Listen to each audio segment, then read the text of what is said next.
ọ̀tá yapa lẹ́yìn mi o wọ́n fẹ́ mọ story mi o lórí màá lórí mi o. Àgbẹ̀ tí ń gbèrè pàdé olókùn o máa gbèrè bọ̀ wá bá mi ta ló kọlà ọwọ́. I swear no be the phone pay me o na the sim wey dey inside na im pay me. I know say the phone don lost how much be phone na only that sim wey dey inside na im pay me pass. Get out of here, man. I swear if I fit see only that sim I go comot for this area. Only that sim I go comot for this area. Wá kí ló ń wá ń pariwo. Jésù! They steal my phone. Wọ́n jí phone mi ni. Kì í ṣe phone gangan ló dùn mí o.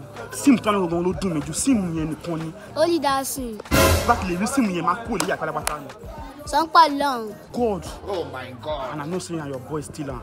No, man. Ẹ má bínú.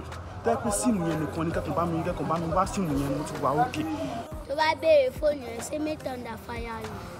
Ẹ ní thunder fire mi. Àbílẹ̀ sọ ní pé ìṣe fóònù ló ń dùn ẹ̀. SIM yẹn gangan ni.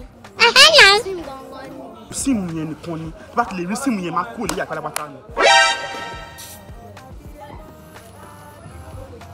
Ọlá mi yọ SIM rẹ̀ fún mi. No be juju be that. Wa àlàyé má wà mọ́ o. Bro. Hey. What? My phone na.